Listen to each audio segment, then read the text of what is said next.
Hello and welcome to the Selfish Podcast. In today's episode, we have Jonathan Harkin, who I'm excited to get to know and find out more about him, his life, his journey. So, welcome, Jonathan. Can you share with myself and the audience where in the world are you and what time of day is it for you? Yes, look, thanks for having me on. And I'm currently based in Dubai. I just arrived back in Dubai for my seventh year here last week, and it is currently 6 o'clock in the evening. Oh, nice. 7 years. I'm very curious to know more about that and that journey because that's a long way.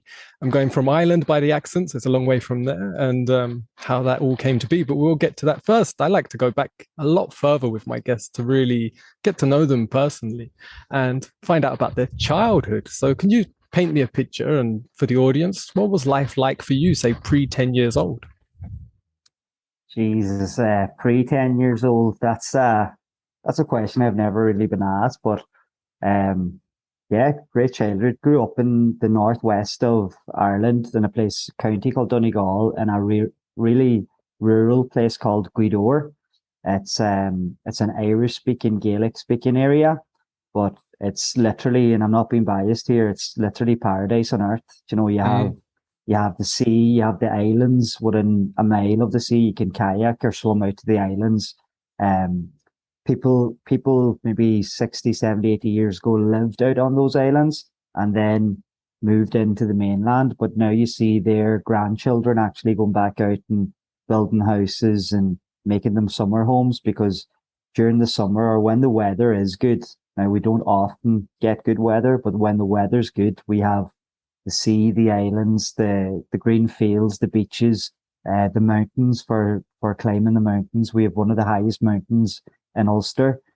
So it's a fantastic tourist attraction, but it's literally the pace of life there is just so I love it. And then the fact that everybody knows each other in such, a parish of a couple of thousand people and everyone's there, everyone has each other's back to a certain extent. It's just a great place to have grown up and like where my particular house was, great views, um, tight knit family. Like my cousins are like my brothers and sisters. Great, great crack, great banter with aunties, uncles, mum and dad, visitors always coming in. I think when I like obviously before I was 10, I don't know what age it stopped, but mum always had a B&B in our house. So we always had characters coming in and out, whether it be mum and dad's friends or strangers coming to stay in the B&B. It was Nice. always a house full of life. So yeah, it was great upbringing, I must say. Yeah, it's got to be quite interesting as well to see different people, like especially when you're from a place, like you said, that's got a smaller population and you're getting people, I imagine, from all different places coming in to visit your town. So it's quite a different experience when you're a child. My nan's Irish. She's from Connell. It's about, I think it's like an hour from Cork in the I southeast.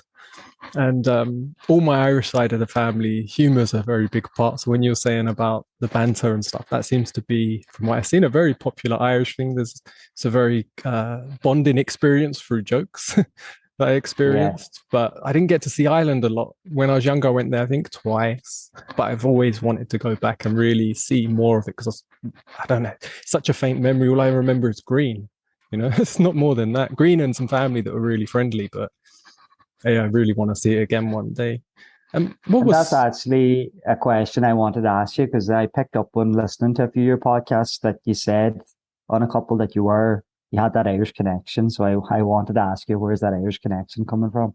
yeah, so that was my nan. That was on my mum's side. So her mother, she came over from Ireland. I'm not sure at what age, because my mum was born in England, so she must have come over in her, I imagine 30. She's passed now, so I'm not able to ask. But maybe I can ask one of my aunts. Maybe they'll be able to let me in on that. But yeah, I'm not sure at what point she came over. And I'm not sure why. I know my granddad, he was English, so I don't know if they met. He was in the war. They might have met around that, like after that time, and she might have come to live with him, I think, but I'm not sure. Yeah. What was school life like where you was? Did you enjoy school? Um, yeah, I was really studious. Like I actually just when you asked me that question, I actually remember I have memories of play school. That's where like I guess people call it kindergarten and I don't know, Mm. um, crash, but we called it play school.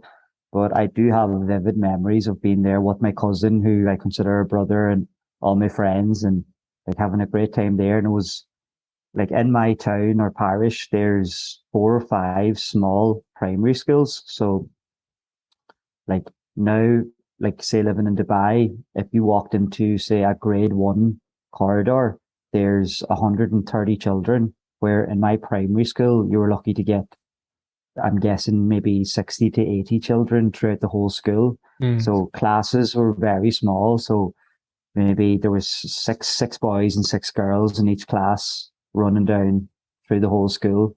Um, so it was quite interesting. We were all friends. You know, we were just busting out to play football on the tarmac every day. My grandmother would pick us up from school. Me and my cousin. She actually picked us up from school every day from probably play school until the end of high school.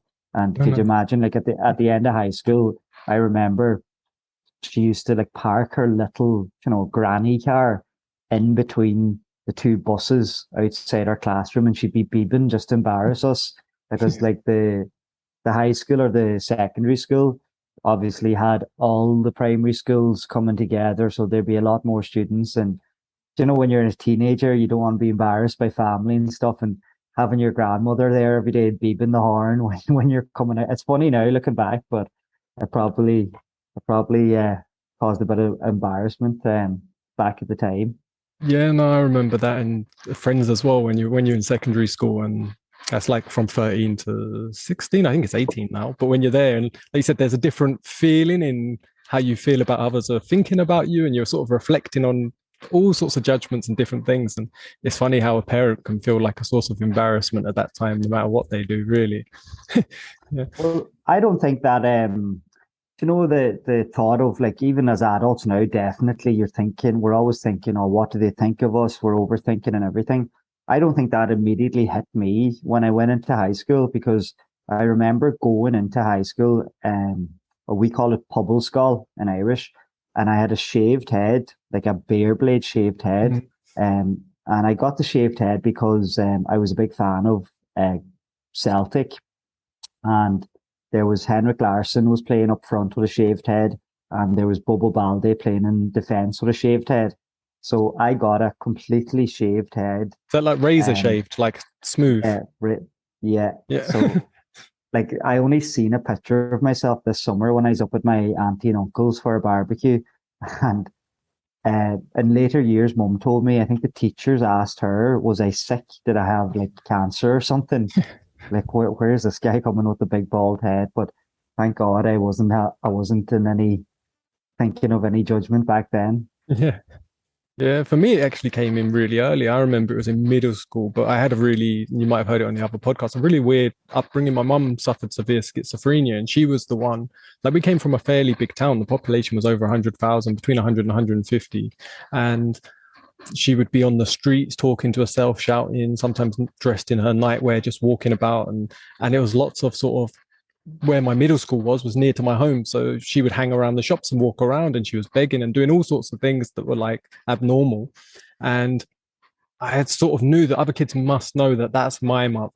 And that caused me to be really hyper aware of just life itself. But I was really questioning what people thought of me. And then there's a period where, like, I had troubles and had to live in a caravan for like 6 months and go to school. And then they put me on a social worker, and then the social worker came into school, and I was like, I don't want kids to know that I'm got this social worker, and he's taking me out into the playground. And I don't know if it's normally the same in most schools. You've got all the classrooms, and then the playground's there. So if you're in the playground, everyone in the classrooms can see you. And I would get taken out of class to play with the social worker in the middle of the playground on my own. And it was such an uncomfortable feeling. And I was like, this isn't making me feel good. This isn't helping. And I remember reflecting back on it later and being like, that was bizarre. And I know why I felt weird, because that doesn't seem like a sensible thing to do.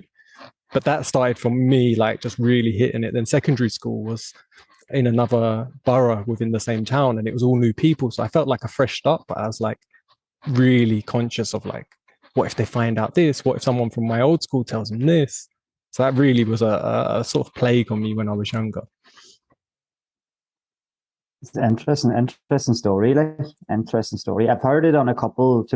I heard you tell a couple of different angles on it. Like, but every time you say it, it's kind of amazing because not everyone has that experience. And it's kind of like something you see on TV or a movie. Like, Yeah, so you can't really feel for the person or know what they've gone through unless yeah, you've actually experienced yeah. that And it's yourself. I never met, apart from my brother, obviously, I never met another person who's been in that situation. And I've met lots of people that have mental illness because I went with my mother to many different hospitals, and you see other people there. But for the most part, their family had sort of let go of them, or they never had kids, and it was just the nurses and doctors looked after them, but they didn't have family. So you didn't ever have anyone to talk to about it or to reflect with it. And it is a very rare thing. And back then, anything to do with mental health, if she was in a wheelchair or had a broken leg, everyone would understand the issue. But back then, it was like taboo. You couldn't even talk about it. And if you said mental health, people just didn't understand. It's just crazy. And it was just, and the most you saw was on TV. You'd see, like in an American film, there'd always be some woman pushing a shopping cart, talking to herself and shouting, and that's like the closest representation that she was like. Um, but yeah, very, very bizarre, very unrelatable to everyone else. I now see it as a gift. It gave me a very different perspective of life. Like you said, not many people have. And I Yeah. never thought I'd even be talking about it, and I couldn't talk about it. I literally, if I was to say my mother's ill, I would break down, stutter the words, cry, like just couldn't come out for years. It felt like I was giving people pain if I was to share it and feeling it all again myself. So it took time. It was a process to actually change my perceptions and feelings towards it. And like what you said there, but back then there was that kind of stigma or whatever. Like I believe that generation still has that stigma, especially I can see, you can see it amongst both genders, but especially amongst men, older men. They're, when I'm asked, what do you do if you mention mindset or mental health? Oh, you're doing that head stuff, are you? You that head something to do with the head. Like, they're like, Yeah. okay, cop on, but just get on with it, man up. Like, there's no, like, they're afraid to. It's just probably bedded into them from, say, their parents and their parents before them. Yeah. But like, I feel like this is the first generation that's actually properly breaking down those walls, and people are actually looking after each other or finding it easier to reach out for help or talk to someone, or you know that they can't just go through or struggle through on their own, and things can be done about it. It's not something that's going to be branded on you for life. Like, you can sort it Yeah. out. Yeah. And I think a big part for them, I think is what's the benefit for us now is literally things like we're doing now. It's part of the reason I created the podcast, started sharing on YouTube, is the ability to connect in that instant, to share something personal that's helped you, can help someone else. And that's now just multiplying so fast because you can do it so quickly and from all different aspects of life all over the world. Whereas their generations didn't have that, and they're only just sort of like a little bit using technology now compared to we are. But I think also after the sort of war, that stiff upper lip, as they would say in the UK, and there was this thing of like you keep your feelings to yourself. You just power through. So if life's hard, you don't talk about it. You just carry on. And you don't express it. So you like train yourself to be cold and calculated. And I think a lot of the generations came from that. If you're to open up in any way, you're sort of weak. And I think there's a lot of that in the, like you said, especially in the males and even some females. But it's definitely something that's changing. And I've seen an immense change since just my lifetime, to the point of just hearing other people and like people like yourself talking about it. So yeah, it's incredible that it is changing. Sure, like, even you can look back at, like, probably, I'm not painting everybody with the same brush, like maybe a couple of generations ago, but like, especially in Ireland, still, obviously, there's a big drinking culture. But like, if you're suppressing everything, like, it has to get released in some form. Like, so could, like, people were releasing it through going going on an alcohol binge, or getting aggressive, or like just not knowing how to express how they were feeling. So the only way they knew how was to have an argument that they didn't want to have with a loved one, or going on the beer for a couple of days, or just having that release valve, but like probably not healthy release valves, where these days people are aware of their triggers, or maybe they're not, but like they're aware of the triggers, they're aware of, okay, what can throw me off track, but they're also aware of what they need to do to get them back on track rather than this is life and let's get on with it. Yeah, and I think a message that I started sharing when I first started my YouTube channel before the podcast, which was like at the beginning of COVID, so about 2 years ago, was I thought I'd just share the possibility of hope, of change, of growth, that things can change at least. Because I think that's for a lot of people. It's like if you've got something, that's it. That's the way it's going to be. That's the way it's always going to be. And there's no possibility of like, there's no one really shining a light in their life to let them know that things they can change. And it's not always that for me, it's not always that your circumstances externally have to change for your internal to start changing and to feel better. And I apologize for the wind. It's very windy. It's shaking my laptop, my camera. And if I'm doing this, it's trying to block the mic. No, it's fine. You can't hear the wind at all. Yeah. And so I talked about my early childhood stresses. What was sort of the first thing that comes to mind to you? Not necessarily the worst or anything, but what comes to mind when I say what was like an early struggle in your life? Early struggle. I was probably A1 throughout my teenage years. I was like very active, very like playing a lot of soccer and Irish football at the same time. Like, so I was always on the go. And like even now, like if I don't train regularly, like I can see a massive effect on my mental health. Like I went home for 6 weeks for the summer, looking forward to it so much. But at the same time, from going home, like the last couple of weeks, I was really out of routine. I wasn't getting up. I wasn't eating the foods I usually eat throughout the year. Because I was home, I was able to like, yeah, let's go out and have a couple of pizzas, or let's overindulge in this, that, and the other. Um, you're seeing your friends that you only see once a year. So we'd go out drinking Friday, another friend Saturday, Sunday. But I'm in holiday mode here, so like it's not registering at the time. But then for the last couple of weeks, I found myself like really kind of sleeping in longer on the Monday and like feeling down and just like putting on a bit of weight from not exercising, from that excessive kind of lifestyle. Like, and you know, coming back to Dubai, I was a shell, like not in a major way, but like in my own head, I was like the inner critic was just screaming. Like the first couple of days of this week, like the difference between Monday and now today's Saturday, the difference between my mindset and my headspace between Monday and now is just two completely different Nice. people. But it took till Wednesday evening to start kind of turning that corner. Thursday, back on the ball. Friday, yeah. Then today is probably what I consider a perfect day. Like, I got up, had breakfast with my girlfriend. I went to jiu-jitsu. I came home, made a bit of food, bought like proteins and healthy food, did a bit of work on the laptop, watched football, went for a walk. Um, on the call with you, I'll be doing a little bit of work after with my own clients. I'll be going to the gym, and that's a perfect day. Whereas 2 weeks ago, I was probably waking up from the night before and going straight to the pub with my friends, which I loved.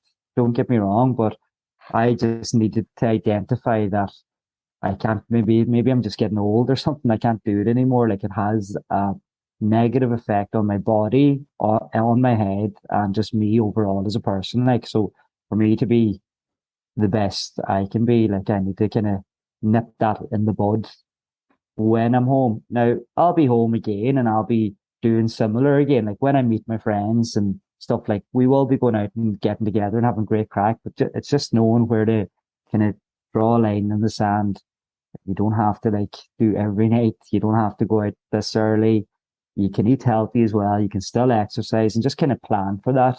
And don't let myself get to that headspace or let myself go like that again. Like I'm a big believer in um I had to reflect back on my summer on 3 different occasions this week. On Monday and Tuesday, it was a disaster. On Wednesday, I was like, actually, I got all my work done. I did a running challenge. I got to visit friends and family. I got to do things I wanted to do. It's like, that wasn't a bad summer. And then like Thursday, I was like, all right, yeah, I had a few maybe extra nights out, but I'm getting married next year. That's probably the last summer I ever have the opportunity to do that. That was a fantastic summer. So it's funny how like a couple of days and getting your routine back in action can do so much for just your outlook on everything. And like where I was going there with the bar, like I always believe you should have a bar set for every kind of aspect of your life, whether it's your like health and fitness, your finances, your relationships, or whatever. Like, I see, say, for example, footballers who used to play for my local football club who are now 50, and they obviously have like a dad bod, let's say, but they don't have a dad bod because they're 50. They have a dad bod because when they were 20 and 30, they were training 3 nights a week and playing a game on a Sunday. Then when they were 35, 40, 45, 50, they're not training 3 nights a week and having a game on a Sunday. That exercise is gone. So that bar has dropped, which allowed the dad bod. Like this is a weird example, but if you turn that, say, for example, in your relationship, when you start going out with someone, like you're having date nights every week, then you go into the comfort zone and you don't have that date night maybe once a month. So your bar's dropped. So if you know like what your bar is, for example, 50 press ups, or let's say 50 press ups each Friday. But like if you skip a Friday and skip another Friday and then you try to do press ups after once, you can only do 20, you let your bar drop. But if you know where your bar is at for everything, you can always kind of test out once a month or once every week where your bar is at, that you're there.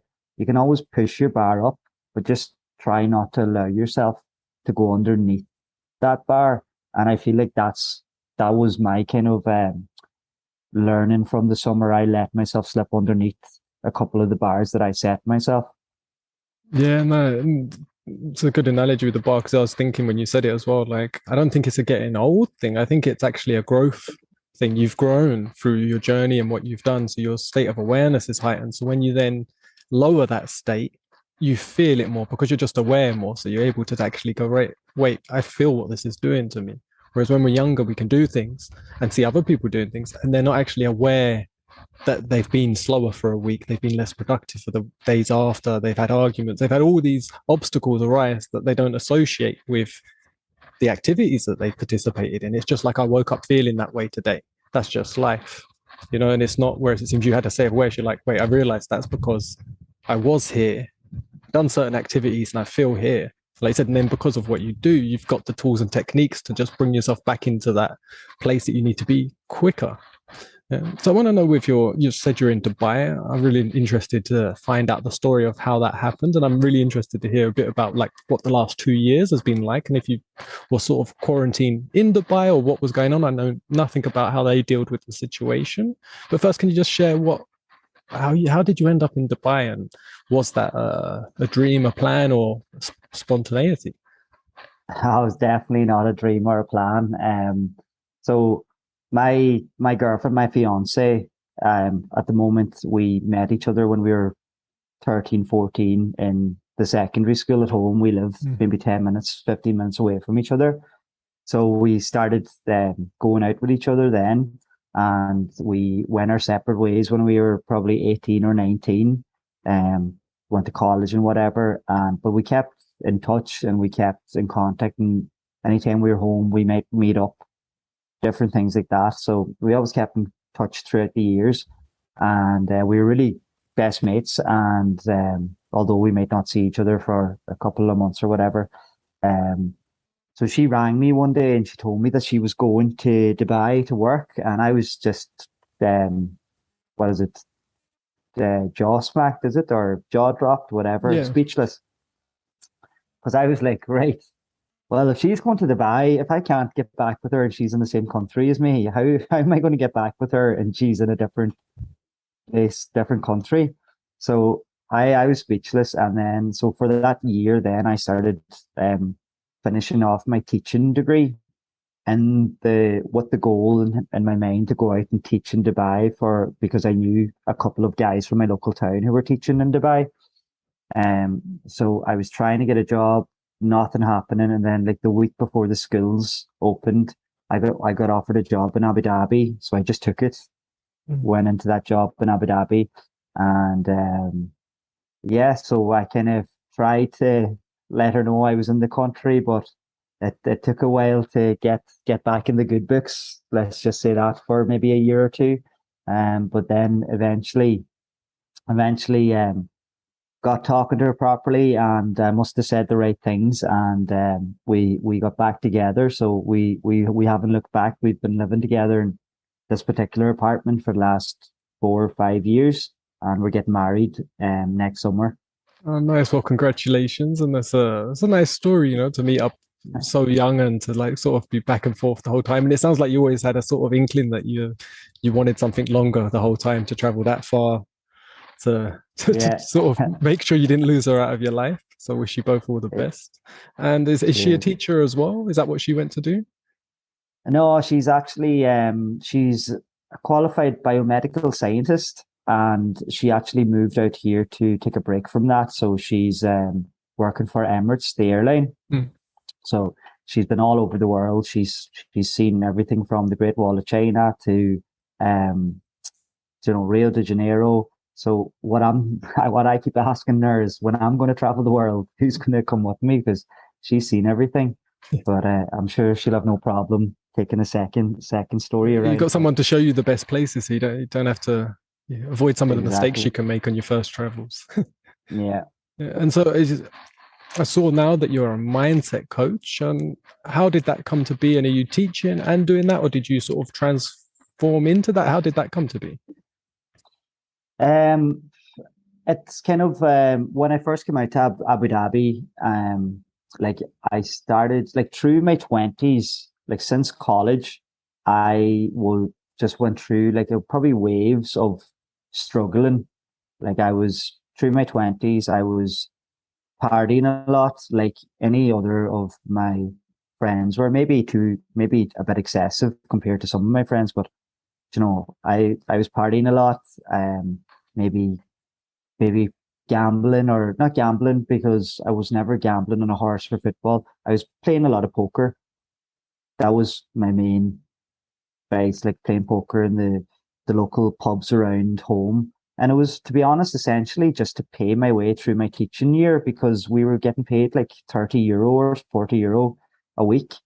And I had to buy my own stuff for the classroom, and this wasn't sustainable. Like how am I even gonna have a pint with my friends at the weekend on this kind of money? So my logical thinking behind it was like, okay, there's a game on Sunday that's €20 or €10 in. If you can win, you win 100, and that there's a game tomorrow then for €20, and if you can win there. So luckily I had a couple of wins that kept me going throughout each month.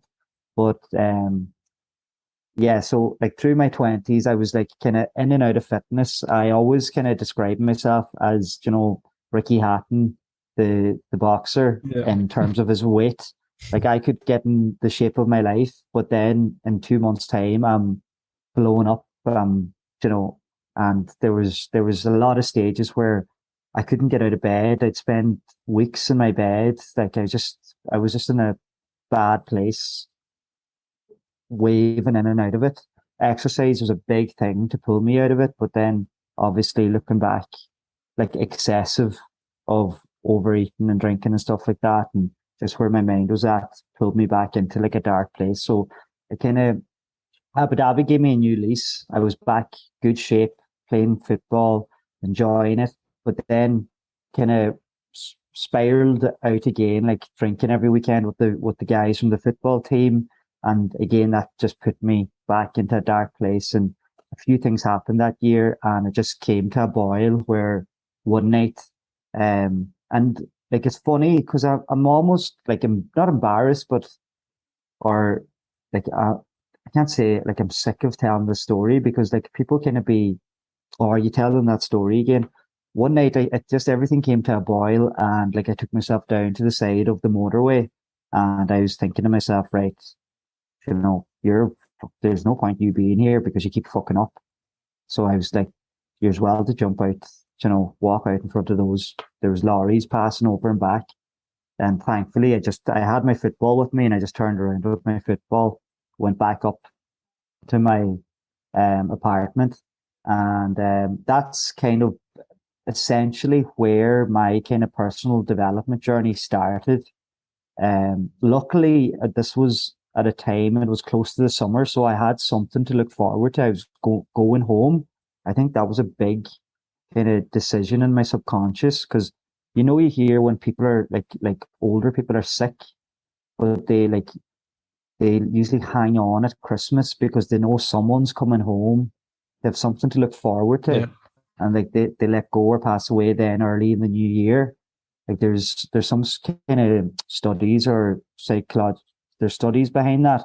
But I think that was in my subconscious. And then, I went back that summer, and that summer then that was the first like inkling I had of maybe getting back with my girlfriend. So that was something to look forward to then and something to work towards. And that September, I started buying personal development books, and kind of, I always had a big interest in, and still do, in like sports people and how their mind works. And now listening to, like, for example, the high performance podcast, how these high performance, how their head works.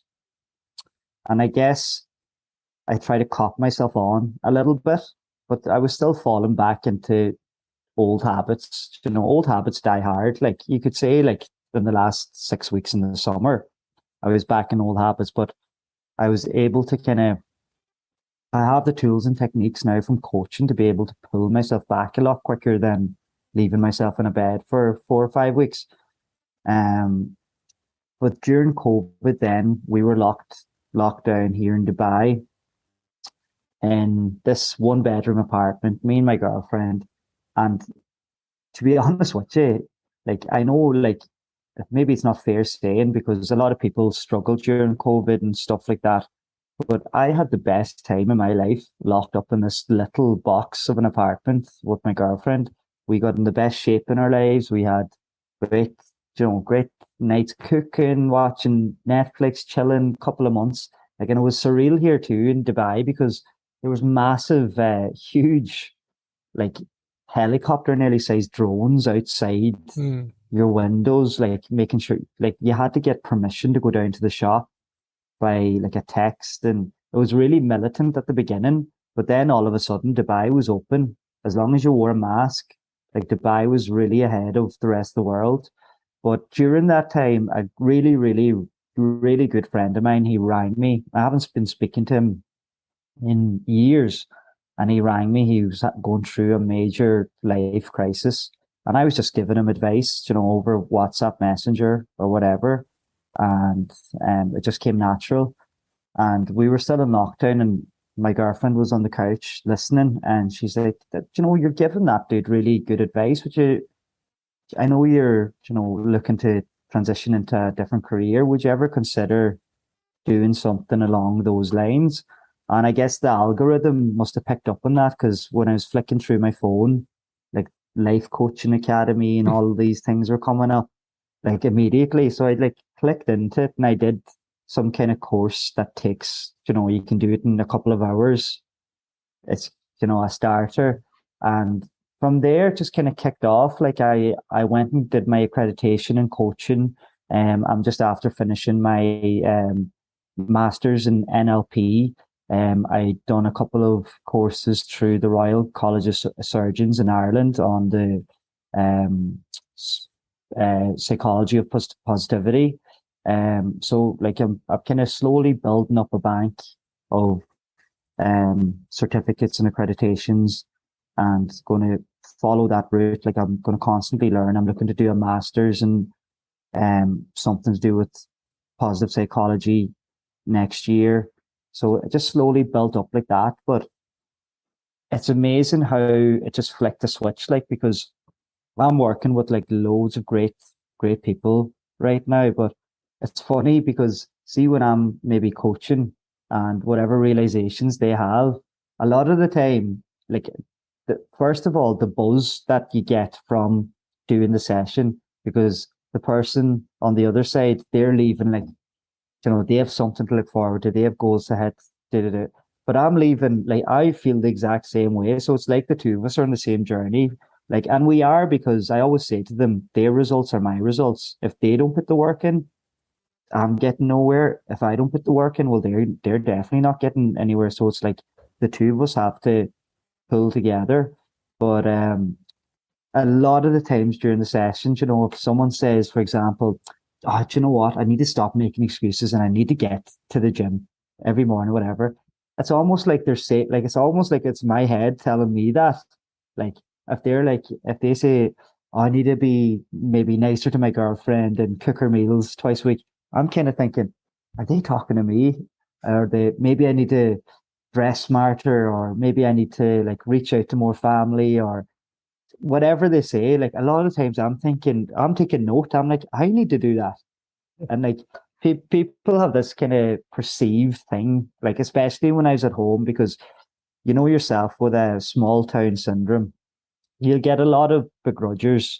Like, there's I think in Jordan Peterson's book, he talks about the crabs in the bucket, how all the crabs have the ability to climb out of the bucket, but as soon as one crab's about to climb out, another crab will grab his leg and pull him back down. Or there's a thing called the tall poppy syndrome, where the tallest poppy will always be cut down to be the same size as the rest of the poppies. Like, I was in a couple of bars or places during the summer, and there'd be guys coming up to you, oh, you've it all figured out. You're a guru, or you're a fraud, or you're a this, that, and the other. And I'm just thinking, Jesus, I'm just like helping someone out, like, who's looking for help. And you're here kind of either calling me a fraud or saying that I'm a guru. Like, I obviously don't have anything, like everything or anything figured out. And I will never claim to have that. But if the teachings and the learnings that I've learned, if I can pass that on to the next person, it helps them. There's no harm. Like, I kind of take pride in being a bit flawed. Like, I wouldn't like to be this, like, bullshit artist, if you get me. And I don't want to come across as one either. Like, yeah, I will have slips, but like, I have those tools and techniques to help me back up. Like, so if I can teach you the same ones, maybe it'll help you along the way, and maybe then that'll have a knock-on effect on someone else. Like, so it's not about preaching that you are something. It's just about helping that next person in line, if that makes sense. Yeah, no, 100%. And there's a few things that you said there that resonated. And like, even on my podcast, like certain things you said, if I'm at the beginning, I noticed that people would say things that would resonate with me, and you'd feel it, like it's something that you're like, that's like they're talking about something that's a message for you, like you said, and you're like, oh, that's something I need to take a note of. And then I started to notice the same thing happening in real life with everyone I met, and then I started to just put my intention towards that. In every moment, every person is giving me some form of gift that I need in whatever interaction. Then I just saw more of them. And like I said, you end up just putting yourself on a stronger path of growth. And even when someone comes, like you said, like then people that are saying these horrible things to you, even if something bad happens, I'm looking for what's the opportunity in that for growth? What's the opportunity in that moment? That's actually, what's it trying to give me now? What's life trying to serve me? Like, life's the ultimate coach that's actually constantly giving you what you need, not always what you want. And I love the bit, and I wouldn't say it's boring, and I don't think you can say it enough, the story about walking to the road. And did you hear my story about the motorway? Have you heard that on the podcast? Yeah, I did. Yeah, it's powerful. So yeah, and it's the same thing. So I'm at the beginning when I was sharing, it's like, oh, I don't want to keep saying this. Don't want to keep saying this. And it's like, but that was a pivotal moment, and it was a dramatic moment. And when I've shared that in real life with people, and you get like that real intimacy connection, and it's not just talking to a camera on YouTube or on a podcast, it's similar because you can see the person and talk to them. But it's like, sometimes that really helps someone. And then you realize the more you say it, the more you can actually take something from that event. And instead of being used by some form of traumatic experience, it becomes a useful experience. Then you can go, oh, I'm so happy I went through that. Because you didn't fail, you didn't do it, you didn't end it all. You got to go to that limit, to that edge, so you can reflect and use it. And now you're using it to serve others. And listen, I think being of service is a sacred practice.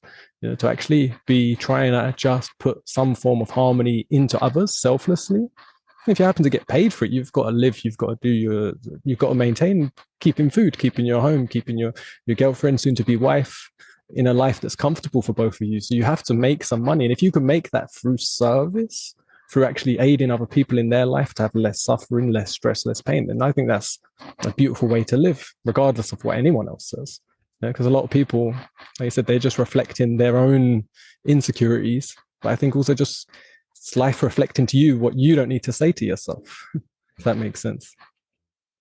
Yeah, and like I like it was always installed in me, like um, like my like in fairness, this summer you should have seen spoilt by the Irish mum. There were steaks every day, but like even growing up, like dad, he would take the shirt off his back for any man. Like I remember like trying to explain to someone in Abu Dhabi what he was like, and I was there like saying to him, if I rang him now and said, listen, I have a friend called Tom, he needs $5,000 and he needs to be in Canada tomorrow morning. What can you help? He's like, well, I don't have $5,000 and I don't know, but I'll ring you back in an hour and we'll get him to Canada. And he would make it happen. Like I remember like going into he used to work behind the bar of one of the pubs at home, and we were doing the 12 pubs of Christmas, and it was the last bar we were going into, and my friend ordered like a round of drinks, and he started checking his pockets. We were only young, we were only 18, 19. He had no money left. I remember dad kind of leaning over and just like taking €50 out of his own pocket and putting it into my friend's pocket just to make sure he'd be all right for the night. Like, and he was always like leaving people at home, making sure people were safe, like at his own detriment. Like, and you know, that's a credit to him. Like, but also like on reflection on that, you need to be like the name of this podcast, like the Selfish Podcast. A part of you needs to be selfish too. If you keep giving, keep emptying your cup, like what's left in yours? Like if your cup's empty, you're going to be no good to someone else down the line. Like, so I always say to like any of my clients, you need to be positively selfish. You need to, like, if you're rushing home to just, for example, your girlfriend for 6 o'clock because you're done work at 5:30, so she wants you home at 6, but you're going to be a grumpy fucker from 6 to midnight because you didn't get your workout in.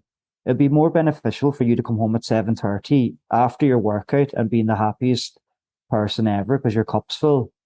Like, so you should always like fill up and do the things for yourself first, so you actually then are best able to actually do stuff for other people. Yeah, no, 100%. And that is why this is the Selfish Podcast.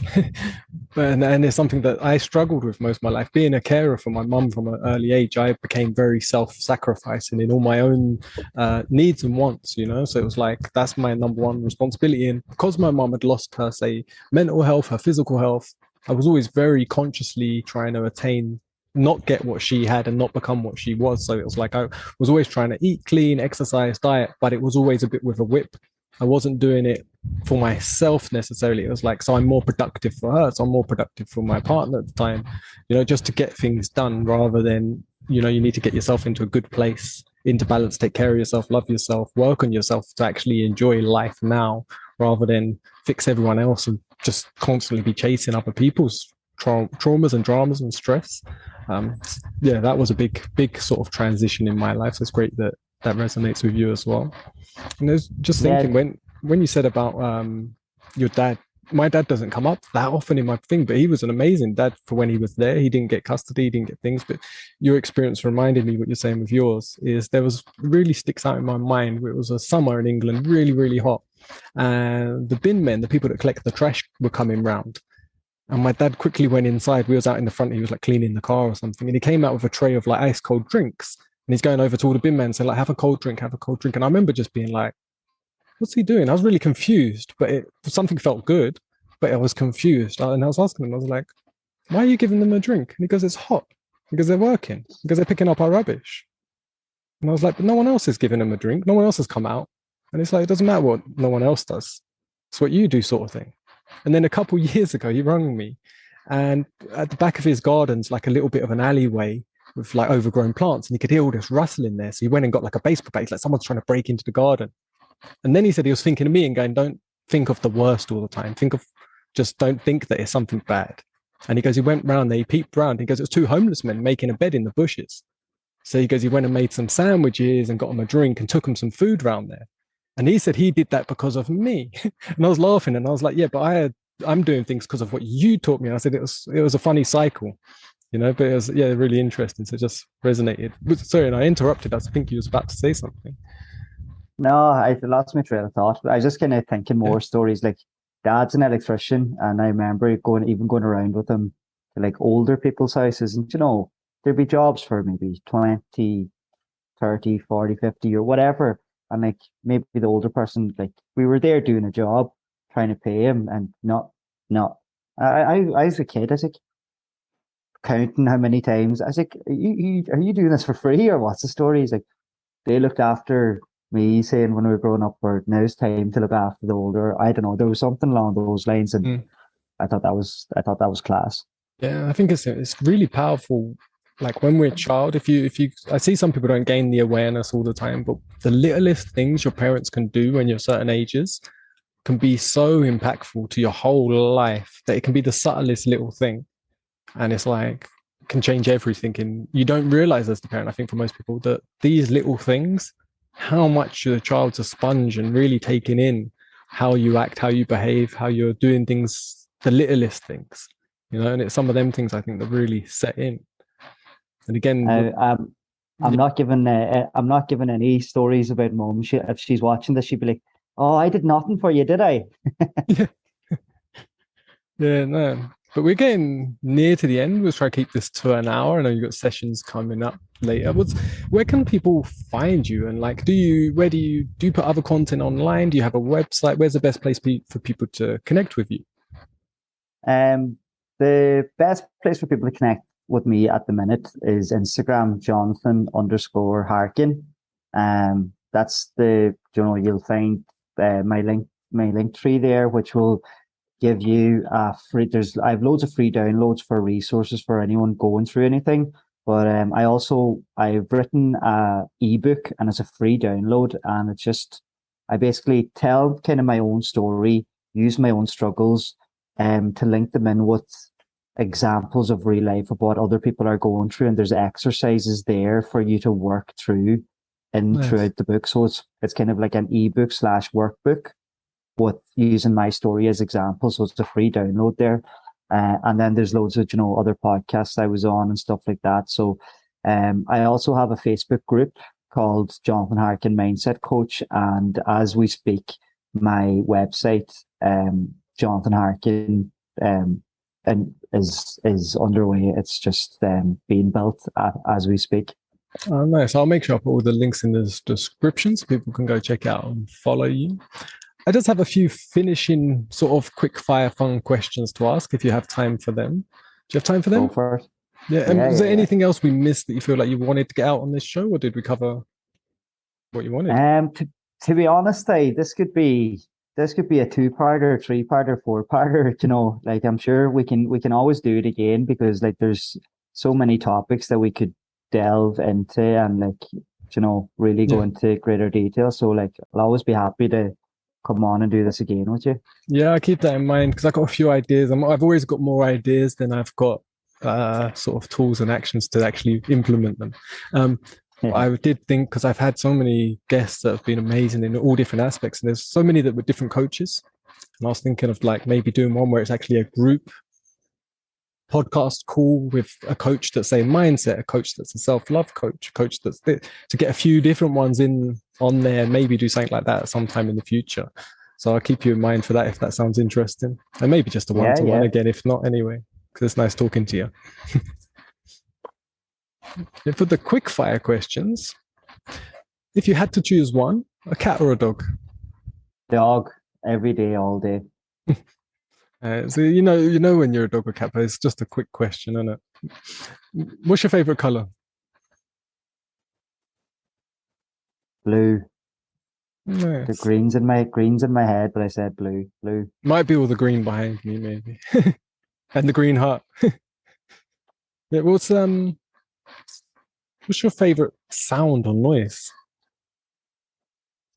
This has to be the sea, just because I grew up next to that wind, that's like not even a good day, that kind of breezy sea.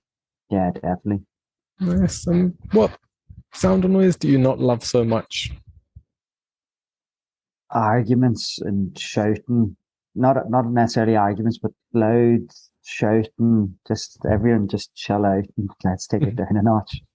Yeah, just as off topic to the questions, I just wondered when you said that in Dubai, when people are talking, is it a loud conversation? Because here in Spain, they can be very dramatic in their speech, very loud, and sometimes you can think people are having a full-on argument, and they're not at all. Well, like, Dubai is very fast paced, and like the thing about like living a fast paced lifestyle, we give so much away to social media, our phones, other people, relationships, our jobs, and like that's putting your body on a constant fight mode. So you're always leaving the house or in a reactive state. So I find out here people more often than not are in a stressed, anxious, reactive state, Mm. and that's why I do things like breath work and the stuff I do throughout my coaching to kind of try and bring that down a notch. But it's so multicultural here. There's so many expats, so it really depends on the culture. Like I know the Arabic language. It's lovely. Like I'd love to be able to like fluently talk it, but when they're talking, it sounds aggressive, but it's actually it's actually very loving or something, because there I know a couple of my friends who speak it, that so it depends on the culture, depends on the language, just like where you are now. Okay. What do you love about yourself? Geez, there's like I don't know. There's two things probably. I have a serious drive, and I don't know if this is a good thing, but like I push myself to limits and challenges and stuff. It's almost like I'm trying to go to that dark place purposely to see how far I can go, whether it's a running challenge or like any kind of challenge. I'm out like you can see it through my Instagram. I've done numerous running with weights vests, running the heat. Um, but I'd say just because it's fresh in my mind, I'm a big softie. We were watching like a football documentary last night, and there was tears here. Like I'll start tearing up at fucking a song or a thought, or like probably a lot of people might not know that, but yeah, I've become very soft over the last couple of years. Oh, nice. Well, stuff's blowing off the table, so it's a big, giant gust of wind. Yeah, no, that's great. And maybe this will give you some insight because I was always a very much, I'd push myself in everything. And like I said, I felt like I realized I had this inner dictator that was sort of whipping me to do everything. And I would just push unbelievably hard on every aspect I could. And I had to change that to more of a pull than a push. So instead of being pushed into things, it's like I can do things. I'm going to be pulled into it because I know now the growth that I'm going to get, why I'm doing it, the intention I'm putting into it. I don't need to push myself. It's not a push. Same as if you were, say, sitting somewhere, let's say a wedding, and someone comes up and tries to pull you to the dance floor, and you're like, no, no, no, no, no, don't pull me. I'm sorry, to push you onto the dance floor. They came out just pushed you onto the dance floor. It's uncomfortable. But they grab your hand and pull you up. It's more comforting. So I think it's giving yourself that self comfort that you can be super ambitious and be really driven, but pull yourself into it. Don't push yourself. I think the push can be Yeah, the yeah, aggression. And yeah. what do you love to see in other people? Kindness, just looking after each other, just as we say in Ireland, being sound. That means you're nice, you're kind, you're a good person, you're sound.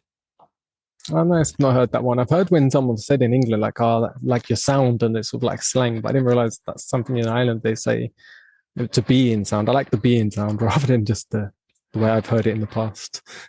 Yeah. Uh, yeah, and the last question, what do you love about animals? This can be animals in nature, pets, however you want to perceive. Just thinking of the dog we have now and the dog we had previous. Loyalty in animals. And that's just thinking of dogs, I suppose. But loyalty. Nice. And Yeah. like that, and that's probably a reflection on one of my highest values, I guess. But yeah, loyalty. Yes, I'm a dog person, and I do love, and again, same with all my sort of, it's a high value for me, and from friendships to family. I think loyalty is something so important to me in my life. Yeah, I love that about dogs. My dog he was jumping in front of a giant dog the other day. The dog's huge. It was a big Spanish Mastiff, and it's like 4 or 5 times his size. And he made this dog tuck its tail between his legs and run off. And he was just protecting me because we was walking along, and it came out of nowhere. And he wasn't being aggressive, but he jumped in front of me and started chasing it. And he's a pincher, so he's not a big dog. He's not tiny, but he's not that big. But he'll just put his life in to protect you, to look after you, to be aware. So it's amazing. Yeah. Jonathan, it's been great to connect with you and share, and look forward to sharing you with my audience. I wish you all the best on your ventures and your journey of serving and helping others. It's great to hear, and it's been beautiful to talk to you and hear your story in life. I appreciate it, man, and we'll definitely do it again sometime. Well, enjoy your next client session. Hopefully, I've not made you late. Maybe just perfectly on time, and perfectly on time. Yeah, keep having a great day, and let's catch up in the future. Take it easy. Take it easy. Good luck. All right, bye.